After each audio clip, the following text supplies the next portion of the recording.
मीरा भाईंदर में बीजेपी की लहर चली और बीजेपी की लहर में अच्छे अच्छे धुल गए और बह गए, यूँ कह सकते हो। और मीरा भाईंदर में किसी ने सोचा नहीं था कि बीजेपी जो है 78 सीटें निकाल लेंगी, जबकि विधायक नरेंद्र मेहता ने कहा था कि अब की बार 70 पार। हम जानते हैं, उनको भली बात ही जानते हैं, कई वर्षों से हम उनके साथ हैं, उनको जानते हैं अच्छे से, हमारे अच्छे मित्र हैं। उनके कार्य करने की शैली में जानता हूं, वो जो बोलते हैं वो करके दिखाते हैं। पिछले 2017 के चुनाव में भी उन्होंने कहा था आपकी बार 60 पार, तो 60 से ज़्यादा ही सीटें निकाली थी।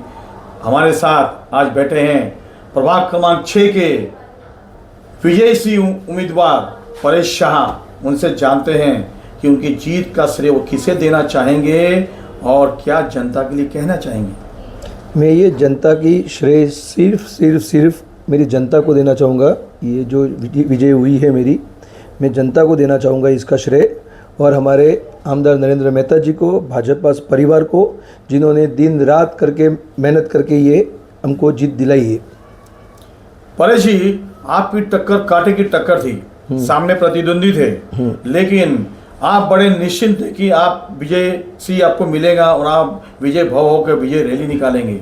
डे वन से हम तो निश्चित थे कि हमारे सामने किसी की टक्कर थी ही नहीं, कोई ऐसे प्रत्याशी थे ही नहीं कि जिससे हमको थोड़ा डर लगे। हम सीधे हम निश्चिंत रहे, हमारी मेहनत कर रहे थे, घर घर जा रहे थे, लोगों से संपर्क कर रहे थे। बाकी ऐसी डर जैसा कोई चीज़ था ही नहीं हमारे पास, कोई टक्कर में ही नहीं था हमारे।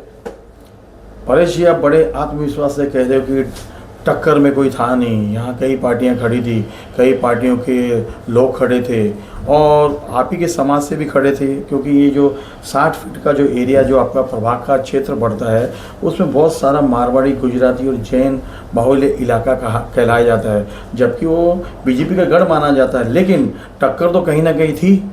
जी सर, बिल्कुल नहीं थी। ये कैसा होता है कि ये थोड़ा माहौल बनाया गया था, इसको नैरेटिव बोलते हैं, जिसको आप भी जानते हो, वो नैरेटिव बनाया गया था। बाकी ऐसा कोई भी माहौल नहीं था। जनता बड़ी होशियार होती है, वो सबको हाँ बोलती है, लेकिन वोट भाजपा को ही करती है। देखिए, अब आप तो जीत चुके हैं, पैनल पूरा आपका जीत चुका है जी। अब सरकार भी आपकी बनेगी, महापौर भी आपका बैठेगा, जी। लेकिन जनता से किए हुए वादे और जनता के लिए भी आने वाले समय में आप क्या करना चाहेंगे। जैसे मैंने वादे किए हैं आपको, और जो मेरी सोच थी, वो सारी चीज़ें मैं पूरी करूँगा। और शायद आपको पता है कि नहीं, मैं तो आज सुबह से ही काम शुरू कर दिया है मैंने। और जो रीडेवलपमेंट का मुद्दा है, सबसे ज़्यादा वो परेशान हो रहे हैं उसके लिए, उसमें हम एकदम विशेष रूप से मेहनत करके वो काम करके लेंगे। दूसरा पानी का विषय है, पानी के कुछ जगह पे पानी के प्रेशर का विषय है, वो भी हम, ये दूसरा अपना स्पोर्ट्स कॉम्प्लेक्स है, उसको भी विषय लेके हम सारी चीज़ें बहुत जल्दी हम लोग कोशिश करेंगे। टाइम टू टाइम जैसे जैसे अनुभव लेते रहेंगे, कुछ चीज़ें टेक्निकली समझ में नहीं आएगी तो वो नॉलेज लेके सारी चीज़ें हम पूरी करेंगे उसको। यहाँ के विधायक नरेंद्र मेहता से क्या उम्मीदें हैं आपकी। बस उनसे यही उम्मीद है, उनका आशीर्वाद हम पे बना रहे, उनके मार्गदर्शन हम पे बना रहे, और ऐसे ही हमको मार्गदर्शन करते रहे कि हम आगे बढ़ते रहे और कार्य करते रहे। किसी ने सोचा नहीं था कि आपको इस बार टिकट मिलेगा और अचानक आपको टिकट मिलता है, लोग हैरान थे। इसी को ही कहते हैं चाणक्य। देखिए किस तरह से इन्होंने कहा है, इसी को कहते हैं चाणक्य नीति।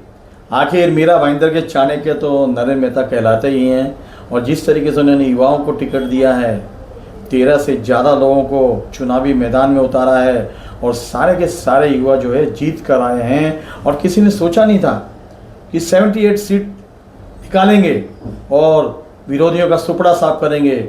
यहाँ की सिंधे सेना थी, उनको मात्र 3 सीटें मिली। एक सभा में मुझे याद है, उन्होंने कहा था कि हम 13 दे रहे थे, पर 13 इन्होंने नहीं ली, लेकिन 3 सीट भी जीत कर दिखा दें, और वो कथनी सत्य से साबित हुई। अब देखते हैं कि आने वाले समय में इनका महापौर बैठेगा यहाँ पर बीजेपी का, और सत्ता यहाँ पर महानगर पालिका में इनकी होगी, तो जनता के लिए क्या कार्य करेंगे ये तो आने वाला समय बताएगा। लेकिन जिस तरह से भारी बहुमतों से प्रचंड जीत हुई है, वो अपने आप में ही एक काबिल तारीफ है।